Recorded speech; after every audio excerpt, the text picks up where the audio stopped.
Anticipación, capítulo 1, El dibujante de sueños.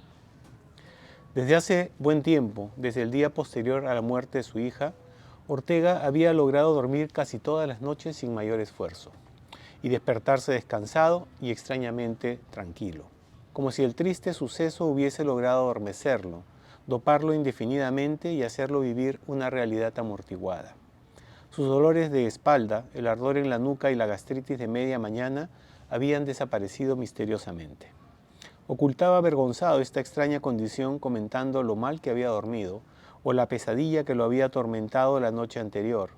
Inclusive comentaba sueños neutros o extraños en un ejercicio de imaginación que lo agotaba mentalmente.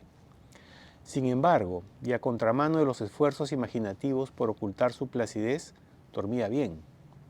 Era como si al poner la cabeza sobre la almohada cerrase una pesada puerta que le impedía regresar al mundo de los noctámbulos insomnes.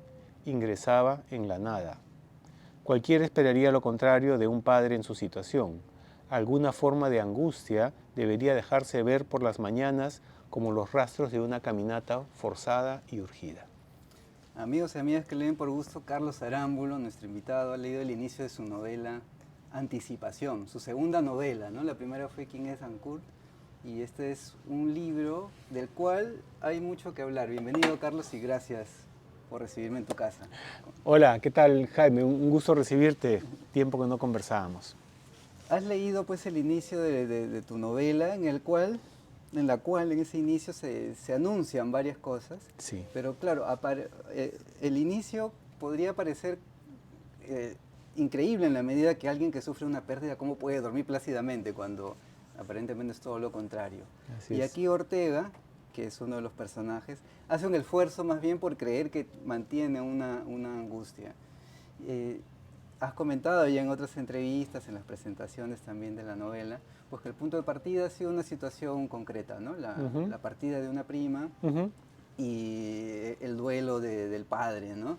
Sí. Pero que quisiste revestir un poco más la novela, porque bien tú dices que lo autoficcional o lo referencial no es algo que a ti te interese mucho, ¿no? Sin embargo, también es un reto, ¿no? Apelar a la ciencia ficción, aunque yo diría que más que ciencia ficción, tu novela, podríamos pensar incluso que es filosófica en varios aspectos, porque reflexiona sobre la vida, la muerte misma, o acaso la inmortalidad. Hay quienes son inmortales, hay quienes son amortales, y también el papel de la religión y de la ciencia, ¿no? Entonces, la primera pregunta sería, ¿cómo decidiste recurrir a la ciencia ficción, digamos, para revestir esta historia? Y añadiría la reacción al dolor, al sufrimiento. ¿Cómo reaccionamos al sufrimiento? ¿Cómo decidí entrar en el género de ciencia ficción? Como bien dice la novela, no es solo ciencia ficción, ¿no? No me gusta trabajar con un género, porque siento que los géneros sirven más para catalogar las obras a posteriori y a veces son un poquito forzados. Entonces yo trabajé libremente, pero pensé que qué va a pasar de acá a un tiempo cuando, por ejemplo, logremos alguna forma de prolongación de la vida, no digamos ya inmortalidad, ¿no? Porque se está camino a eso, se está logrando en realidad. Y me vino la idea de qué habría pasado, ¿no? Si este familiar mío hubiera podido ser tratado y si es que esa vida se hubiera prolongado, qué habría sucedido. ¿Le gustaría esa prolongación a ella, a la persona que está ya casi rendida ante la muerte? Quizás sí, pero ¿por cuántos años, no? ¿200, 300? ¿Hasta qué punto uno se cansaría? Y eso me llevó al género, o sea, era totalmente imposible que no hable de este tipo de situaciones sin proyectarme en el tiempo que yo pienso que podrían darse, ¿no? 150 años o una cosa así. ¿Sí? Y así fui llegando, ¿no? Además yo de pequeño era un lector de ciencia ficción. Mi padre tiene una gran colección de ciencia ficción que ahora he heredado y está acá en mi biblioteca. Y bueno, tenía ese trasfondo también de lectura, ¿no? Tú ya te habías anticipado antes de escribirla anunciando esta novela, ¿no? Te había entrevistado Sí, Alonso Rabí en Presencia Cultural 2019, antes de la pandemia. Decías sí. que tu siguiente novela tenía que ver justo, ¿no? Ujú. La distopía, con las posibilidades de la muerte, el papel de la religión, etcétera. Sí, Pero que tú dices que primero la escribes mentalmente y luego sí. manos a la obra, ¿no? Eso me llevaba a pensar, a propósito de una conversación con Martín Cobán, que él decía, bueno, la novela aparece cuando ésta encuentra su forma. Ujú, Si no hay forma, ujú. por más que haya historia, no hay novela. Mm, Entonces, no sé, en tu relación con la escritura misma, esta forma ujú, está vinculada con la distopía, ujú. ¿cómo ha sido esa experiencia? Mira, yo descreo de las recetas o de los absolutismos, ¿no? Cuando alguien te dice, ah, es así, no, pues, es así para ti. O sea, los procesos de escritura no son iguales. Mm. No todo el mundo escribe igual. En mi caso, para esta novela, lo que yo hice es, obviamente, desarrollar la historia, pero a la vez que se va desarrollando la historia, también vas pensando cómo contarla. O sea, esas cosas son indesligables, ¿no? No es que ya tengo esto y ahora le meto la forma. No funciona así, por lo menos en mi caso, ¿no? Incluso el tema de la forma de contarla, cómo sobreponer los capítulos, se va eh, como desarrollando o mutando conforme uno escribe, porque vas viendo las cosas en funcionamiento, ¿no? Entonces, eso para responder la primera parte de la pregunta, ¿no? Más bien lo proceso de esa forma. Para la segunda, la idea de esta novela, sí, pues tenía ya buen tiempo, e incluso también en otra entrevista con un colega tuyo, no solamente con el que has mencionado, Ujú. anuncié lo mismo, ¿no? Que tenía esta novela. En realidad ya la estaba escribiendo, pues, ¿no? En la cabeza, y estaba viendo cómo narrar la historia, qué tipo de historia iba a ser. Iba pensando en los capítulos, pero es más como una especie de feeling, de sensación. Pero cuando uno se sienta misteriosamente, todo eso ya se convierte en texto, ¿no? Pero al salir de uno y comenzar a hacerse texto, es donde es curioso, es un proceso como de que estás escribiendo pero leyendo al mismo tiempo, es lo que me pasa a mí, ¿no? Y vas corrigiendo, añadiendo, puliendo, y así poco a poco la novela se fue construyendo, ¿no? Y aparte le metí varios guiños, varias citas por ahí literarias para mis amigos de literatura y bueno, para la gente que escribe también, ¿no? Me acordé pues de la descripción que hay en la solapa del libro, ¿no? Ujú. Sobre ti. Doctor en literatura peruana, vicioso lector, surfista, shodan de karate, hemingwayano e inconforme buscador de nuevas escrituras para cada uno de sus textos. Sí, sí, totalmente. Sí, no me quiero repetir. O sea, a ver, hay tres colores primarios, ¿no? Entonces, ¿por qué te vas a quedar con uno? Ni siquiera con los tres, ¿no? ¿Por qué no mezclar y ver qué cosas haces con tu habilidad literaria, ¿no?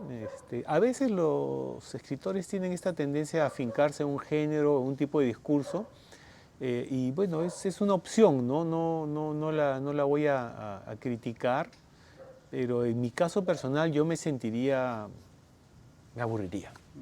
Me aburriría y me sentiría como que estoy desperdiciando las posibilidades de conocer más mi arte, ¿no? O sea, el arte literario es, es eso, pues no es poiesis, es creación. Entonces, no puedes limitar la creación a una receta, ¿no? Hay casos como García Márquez que encontró la receta y la repitió hasta el final.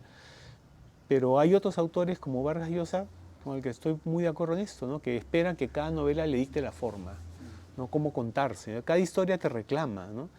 Entonces, en mis primeros cuentos era una cosa muy retórica, muy literaria, fulneriana, densa, en el cual el lenguaje era el actor principal, ¿no? El lenguaje la estructura de la novela.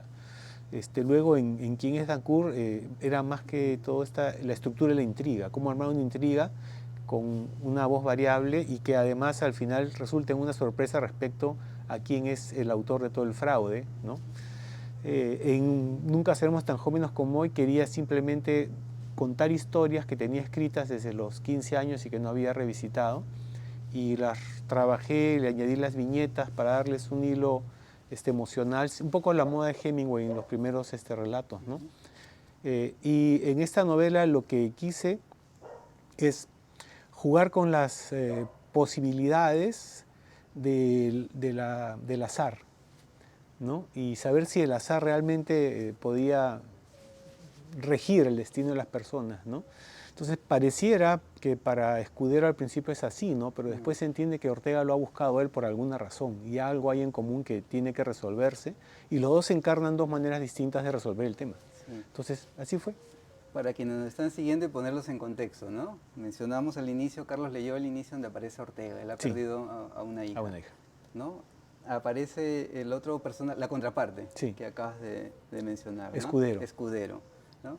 Y ahí también cada quien, o en cada parte donde uno aparece, es el dibujante de sueños, Ortega, Sí, sí. ¿no? Y Escudero es podríamos decir como el detective, Es un ¿no? detective, El sí, detective, claro. el que busca pistas. Y ahí en medio aparece también lo científico, ¿no? Así es. La novela está ambientada en el siglo XXIII, Sí. digamos, ¿no? Esa osadía de llevarla Sí. más lejos, o sea, podría haber sido 22, 2100, Sí. no sé cómo, Claro. cómo así la... Es que pensé, a ver, estamos ahorita en el siglo XXI, ¿no? Y Ujú. si nos vamos a demorar 150 años, ya estoy en el 23, ¿no? Me refiero a descubrir, prolongar la vida artificialmente ad infinitum, si es posible, ¿no?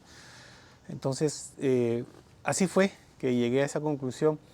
Ahora, hay algunas cosas de la ciencia ficción que a mí me han sido siempre un poco incómodas, ¿no? Es la ciencia ficción dedicada solamente a la maquinita. En mi novela, obviamente, hay Parece. máquinas, aparecen, hay complejidad científica, ¿no? Son las antropistas, ¿no es cierto? Exacto, sí. Las antropistas, por ejemplo, hay nuevas drogas, los holoquinos, hay nuevas formas de estimularse que no son necesariamente drogas, pero que tienen el mismo efecto. Entonces todo eso, claro, ya te va jalando un tiempo, pero tampoco me gusta dedicarme mucho a describir, o sea, creo que en la maestría siempre hago esta comparación, no hay que ser vernista, ¿no? O sea, Julio Verne se encontraba con un baobab y describía durante 7 páginas qué cosa era un baobab, ¿no? Entonces yo acá pongo un holoquino, describo una cosa muy básica del funcionamiento, pero luego dejo que el lector sea el que construya su imagen del holoquino. Entonces esta novela juega con las posibilidades de la ciencia ficción, pero las posibilidades que tú como lector le vas a dar también, ¿no? Tú le vas dando forma a estas cosas que yo pongo como entidades, ¿no? Que ahí están. Entonces ahora tú adjetivas, las adornas, las ubicas, Entonces creo que eso le da más libertad al lector y es un poco más participativo, más divertido también, ¿no? Y este ritmo se va, digamos, va cambiando cuando encontramos esas partes reflexivas, ¿no? Sí. En lo de Ortega, Sí. en la página 94, por ejemplo. El tiempo es otro problema porque el tiempo parece no transcurrir. La regla aparente es que él debe transcurrir en el tiempo, casi evitándolo en lugar de padecerlo. Eso sería una forma de infinito, una nueva manera de abolir la muerte, y piensa, aunque reprime la idea rápidamente, que entonces ella podría estar ahí y que esa mirada que se siente especial entre las demás podría ser la de ella. O sea, hay mucha reflexión, por eso al inicio mencionaba también lo Sí. filosófico. Y no es gratis también que aparezca alguna cita borgiana, ¿no? Vaya esos guiños. Sí. Hay varias citas por ahí coladas. Hay capítulos en los cuales avanza la acción rápido y de pronto aparece un sueño de Ortega, ¿no? Y luego hay otros capítulos que añaden el contexto de los movimientos subversivos, ¿no? El gran problema es la muerte, pues, ¿no? Entonces tienes los abolicionistas que abolen la muerte y los vitalistas que más bien a contrapelo de su nombre son quienes dicen que la vida es muy valiosa y es valiosa porque puedes morir pronto. Entonces prolongar la vida es restarle valor. Entonces ellos defienden la opción de muerte rápida, ¿no? Muerte normal. Y esas 3 líneas se van cruzando hasta que en algunos capítulos comienzan a confluir y finalmente se resuelven, ¿no? Unitariamente y con una especie de final que no es del todo anticlimático porque abre una posibilidad, ¿no? Para un desarrollo posterior. Entonces sí es un anticlímax pero con una nueva apertura. Y en la escritura misma, Carlos, ¿qué ha sido lo más desafiante? Porque uno podría decir a priori, claro, pensar en el futuro Sí. puede ser desafiante y podría quedar obsoleto en 20 años, cuando Claro. ya no haya ni pantallas, hay otro dispositivo, no sé, Claro. sea Bueno, holograma. acá no hay pantallas, acá las pantallas flotan, ¿no? O sea, no son físicas, ¿no? Digamos que con una señal de la mano aparece la pantalla, en fin. Sí, claro. Lo más retador creo que fueron los sueños, ¿no? Porque como son sueños de un padre que ha perdido una hija, corrían el riesgo de ser demasiado dulzones, melosones. Entonces tenía que caminar en esa línea entre lo ridículo y lo sublime, ¿no? Como decían, hay un paso entre lo ridículo y lo sublime, ¿no? El paso de Calais, decía un autor inglés. Pero es una línea bien estrecha, había que jugar con mucho cuidado. Entonces esas partes las he releído. Cuando veía que ella estaba demasiado dulce, yo iba cambiando adjetivos, iba removiendo frases enteras, iba tratando de alejar un poquito más, porque es tan sensible el tema que ya de por sí convoca mucho sentimiento. No había que meterle mucho más, ¿no? Sí. Entonces eso creo que fue lo más difícil. Más que dulce, quizás sentimental, ¿no? Porque cuando se Sí, habla de la muerte, claro, es inevitable que haya ahí, más que algo sensiblero, algo muy, que al otro pueda, sí, quizás hasta en el cine o en las series puede ser manipulador, ¿no? sí, Claro, ya, está muy claro. acentuado que ya linda Es como decir, se con van a besar, Walter. métele violines. Na, na, na. Claro, Sí, ¿no? mucho. Pero aquí se quiebra esto gracias, leí un fragmento sobre el tiempo, ¿no? Está el Sí, sueño, pero él reflexiona ahí sobre el tiempo, entonces dentro del sueño. Sí, eso le da un poco más de densidad. sí, Quería preguntarte, bueno, aprovechar también porque Carlos Arámbula enseña la maestría de escritura creativa en San Marcos. sí. Y en entrevistas también cuando te han preguntado, ¿no? ¿Por qué no optaste para utilizar una fórmula más realista o convencional? Ahí es donde tú hablabas de la autoficción, ¿no? Sí, Entonces yo tengo la sensación que la autoficción, digamos, como escritor la repeles, imagino que como lector también, pero mm. es por muy facilista, ¿por qué es eso? No sé si la repelo. La evito como escritor ¿Ok? porque me parece, pues, o sea, puede ser muy difícil porque requiere un nivel de exhibición, ¿no? De lo personal, que prefiero hacerlo cifradamente, ¿no? A través de los personajes, que ellos sientan por mí. Eh, y creo que de alguna manera ese es el lado difícil, pero también hay un lado fácil, ¿no? Que es la fantasía queda anulada. Y yo creo en la invención, en la creatividad, y eso es lo que permite variar registros, pues, ¿no? Y cambiar estilos, y cambiar tonos, y cambiar géneros, ¿no? Si no ejercemos la creatividad, va a seguir muriendo, y cada vez es un bien más escaso, ¿no? Entonces eso también me genera cierta incomodidad. Respecto a leer autoficción, bueno, Paul Auster ha dicho que su vida está en sus libros, ¿no? Y yo adoro a Paul Auster, ¿no?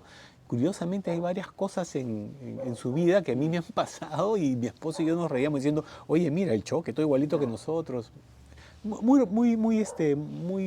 muy fuerte la conexión con Auster. Y es un autor de autoficción, en Sí. realidad, pero también hace cosas fantásticas, también hace futurismo, Exacto. hace varias cosas, ¿no? Entonces creo que ahí encontré un buen aliado, ¿no?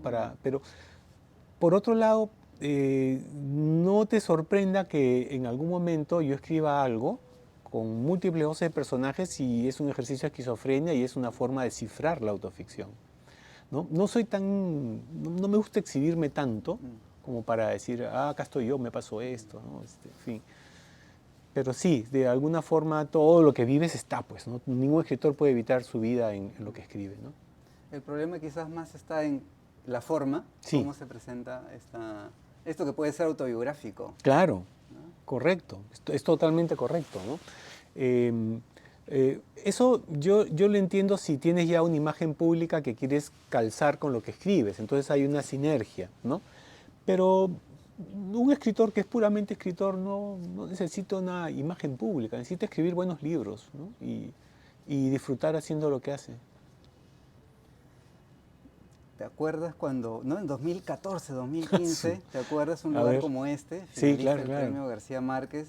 Yo recuerdo en la entrevista que tuvimos en la Casa de la Literatura, ¿no? El look era otro y también con la disposición más bien o el tiempo dedicado a la literatura, ¿no? Sí, sí, Después rompiste con eso, ¿no? sí, Digamos, te dedicaste plenamente, ¿no? Digamos, sí. ¿cómo ha cambiado tu relación con la literatura? ¿Ha sido como, sí, ya entregarte plenamente, ha sido como esa Mm, posición respecto a la escritura? sí, Porque sí. podría ser, siguiendo eh, siendo el gerente, ¿no? De laboratorio. Sí, mira, cuando estábamos en la premiación del García Márquez, hubo una cena después de entregado el premio, Y me acuerdo que se me acercaron Alberto Mangel y un pariente de Vargas, de García Márquez, que era miembro del jurado, creo que era el hermano, creo que sí. Y me dijeron, creo que fue Alberto Mangel que me dijo, Carlos, ¿y usted? Olvídese de esa soncera de hacer marketing y de vender cosas, usted tiene que dedicarse a escribir. Entonces sí, pues, ¿no? No es que lo hubiera hecho Mangel, es que yo ya lo estaba pensando, ¿no? Y esa fue una confirmación y decidí dar el salto, ¿no? Ya tenía casi resuelta alguna parte de mi vida, mis hijos ya grandes, encaminados. Y bueno, decidí dedicarme a la literatura 100% y bueno, busqué dónde dictar clase de literatura, saqué mi licenciatura, maestría y doctorado, las tres en 2 años. Creo que es un récord, creo que Ricardo Silva Santisteban es algo parecido también, ¿eh? Pero creo que debemos ser los 2 únicos que han hecho ese rally de tesis. Y ahora lo maravilloso es que me dedico a esto y lamento sí que tengo menos tiempo para leer las cosas que me dan placer, ¿no? Tengo que leer mucho del trabajo, ¿no? Exámenes, los textos de los alumnos y de verdad los leo, anoto. Tengo un discurso sobre ellos porque los he revisado, ¿no? Entonces eso me consume bastante tiempo. Por otro lado, tengo que releer cosas que me encantan, ¿no? Dicto literaturas occidentales 1, 2 y 3, entonces leo desde Grecia hasta lo que se escribió ayer, hasta Ulbeck, creo que acaba el curso. Entonces releo muchos autores que me encantan, ¿no? Y eso sí me afirma más en el conocimiento de los recursos que están a mi disposición, ¿no? Ahí veo, mira todo lo que ha hecho esta gente, ¿no? Mira todas las posibilidades y tú también te haces más exigente, ¿no? ¿Qué puedo hacer que no repita, ¿no? Entonces sí, yo creo que para bien y para mal, la cosa camina y creo que estoy mucho más realizado y feliz que antes, ¿no? Porque ahora vivo con animales de mi especie, pues, ¿no? Como le decía a Villoro en el famoso concurso Hay distintas maneras de concebir la literatura, Uh-huh. siendo más precisos y el texto literario, ¿no? Sí. Es decir, quienes se acercan al texto literario y, como hemos hablado hace un rato, mostrar desde la autoficción un texto, o alguien que quiere, bueno, si bien la biografía del escritor muchas veces o casi Uh-huh. siempre es inevitable que se cuele Claro. en la historia, y alguien que quiere escribir de manera mucho más cerebral de repente un texto, ¿no? Mm. Y por otro lado también, Carlos, quienes piensan o no en un lector ideal, o quienes dicen, yo escribo los textos que me gustaría a mí leer. ¿Tú cómo concibes un texto literario? Bueno, es algo también que siempre trato de discutir en el taller, ¿no? No creo en escribir para el lector, ¿ya? Porque escribir para el lector significa escribir literatura de aeropuerto, ¿no? Estas novelas que te lees mientras esperas el avión y que no te comprometen mucho emocionalmente ni intelectualmente. Entonces no creo mucho en eso, ¿no? Pero por ejemplo, he hecho mi tarea de leer a Dan Brown para conocer ese tipo de literatura y ver qué es lo que le hace funcionar ante la gente. Pero no, creo más bien escribir pensando en el lector. Eso significa que hay momentos en los que el texto tiene algunas carencias que evitan que la historia se cuente bien o que sea comprensible o que no se den las pistas necesarias para que el lector pueda guiarse en la intriga que estás planteando, ¿no? Entonces hay que pensar en el lector, ¿no? La novela no puede ser una cosa inescrutable, oscura, una pared con la que se choque, ¿no? Tiene que ser un poco más porosa, permitirle entrar al lector, que discuta con la novela, que sienta que está colaborando en el entendimiento de la historia, ¿no? Cuando haces participar así al lector, lo que voy a decir es bien maquiavélico. La finalidad es tenerlo en tus manos, pues, ¿no? Primero lo atrapas con un ritmo, ¿ves? La cadencia del inicio, por ejemplo, es engañosamente suave, gentil, una literatura muy amable, de frase mediana, ¿no? Clara y comprensible, y de pronto se va a encontrar en un capítulo con un sueño que es una fumada terrible, pues, ¿no? Y que es una paráfrasis del sueño de Igitur de Mallarmé, dicho sea de paso. Entonces ahí hay varios niveles de juego y ahí te das cuenta que, no está pensando en un solo tipo de lector, no tiene un lector ideal, esto está como para varios lectores. Entonces soportas varios niveles de lectura, ¿no? Lo puede leer un lector muy literario que conoce mucho de la tradición, lo puede leer un colega mío, lo puede leer cualquier persona que no tiene formación literaria y quiere entretenerse con una historia con acción y con imaginación, ¿no? Entonces, esa es más o menos la idea que tengo respecto al lector, ¿no? Para ti el lector debe estar comprometido, debe exigírselo, no puede ser un lector que de una historia o lineal o plana, tiene como Claro. que... O ya contada desde una perspectiva única, ¿no? Entonces, por ejemplo, la autoficción anula las perspectivas múltiples. Es mi vida, cuento mi vida, ¿no? Entonces, ya te di la clave de lo que voy a hacer en mi variante de autoficción. Pero bueno, de acá a 2 años hablaremos de qué título tuvo esta novela. Entonces sí, pues el lector, si no escribes para el lector, entonces escribe pero no publiques, pues. Si publicas es porque quieres que te lean, ¿no? Entonces tienes algo que decir y para decirlo tiene que ser algo a lo que la gente pueda acceder, ¿no? Y en la escritura, si quieres de anticipación o de quién es Ancourt, hay ahí como capas en la escritura, es decir, la historia Ajá. más llana y luego vas complejizando, o eso ocurre en simultáneo. ¿Cómo es ese proceso? O sea, ¿te refieres a si tengo una trama principal y las secundarias van Sí. ya? Tengo obviamente una historia núcleo, ¿no? O sea, quiero escribir una novela en la que pase esto porque quiero hablar sobre este tema, me digo, ¿no? Pero ese tema tiene matices, variaciones, y ahí voy poniendo las subtramas, voy complejizándolas, ¿no? A veces me aparecen 2 historias, ¿no? Como el caso de esta novela Anticipación, y digo, no, estoy pensando en lo mismo que quiero escribir, no son 2 novelas, es la misma novela, ¿no? A veces es un cuento que se cuela, porque tú no sabes, o por lo menos yo no sé, ¿no? Quizá otra gente sí, pero yo no sé si lo que voy a escribir va a ser de muchas páginas, de pocas páginas, depende, ¿no? Pero me he dado cuenta que hasta las 300 páginas es mi ritmo, ¿no? Hasta 290, 300 páginas voy bien, voy tranquilo, es mi paso, ¿no? Pero hacer más me hace sentir que es demasiado distensa la novela, que se pierde intensidad y eso sí no me gusta permitirme, ¿no? Entonces, también tengo esa premura de que en ese espacio calcen. Ahora, es inconsciente, no es que uy, ya voy en la 280, tengo que... No, no, no. Es algo que te vas dando cuenta con el tiempo que sucede, ¿no? Que tu ritmo, tu respiración es así, ¿no? Y hay que aceptarlo. ¿Tu relación con la escritura es espontánea? ¿Es de horarios? ¿Cómo o te planteas Ah, así una cuota de páginas por día? ¿O eso depende de cada proyecto y ahí recién empieza el asunto? mira, me ha pasado todo. ¿Ya? Soy bastante abierto respecto a eso. Yo te diría, en esencia es muy libre, ¿no? Cojo algo, me pongo a leerlo en cualquier momento, porque también me gusta hacer otras cosas, ¿no?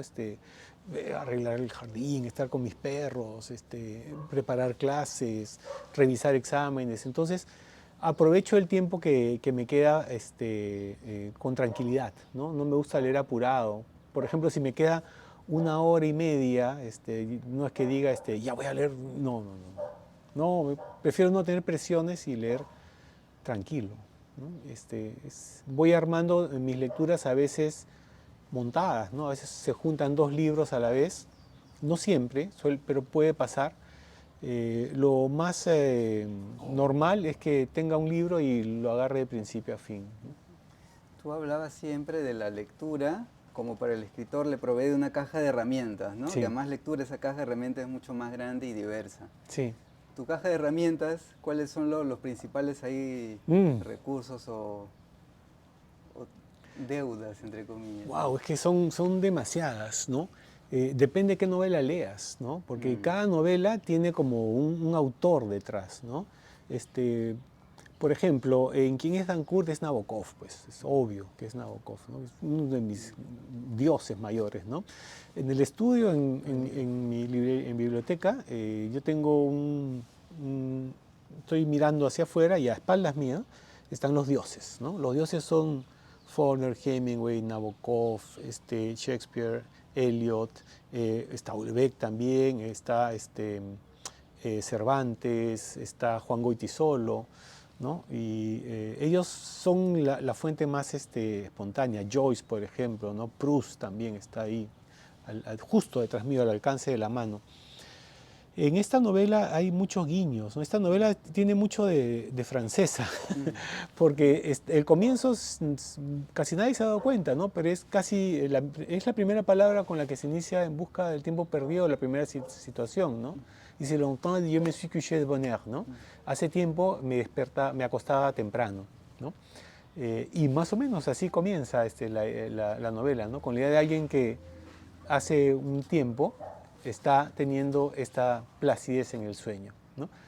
Y luego está toda esta mención de Mallarmé, ¿no? Y la versión, y también Vallejo, y también mi amigo Julio Villanueva está mencionado ahí, ¿no? Alguien dice, tengo un amigo que decía que de cerca nadie era normal, ¿no? Y cosas así.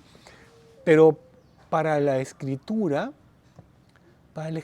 yo traté de encontrar una cosa intermedia entre una prosa muy plana, ulebeckiana, ¿no? Pero con ciertos momentos de vuelo simbolista, ¿no? Entonces están los poetas simbolistas franceses dando vuelta y obviamente también incluyo ¿cómo se llama este autor a Leclésio en algún momento, ¿no? Hay cosas de ellos. Es lo que estaba leyendo mientras escribía. Carlos, esta página, como sabes, se llama Lee por Gusto, y sí. ahí la consigna es hablar de libros, y para quienes nos siguen, Ajá. jóvenes o no tan jóvenes, es muy especial que un autor, que es un lector en principio, hable de 5 libros. No sé si nos gustaría que hables de 5 libros favoritos o de 5 lecturas recientes que para ti sean muy importantes. Ok.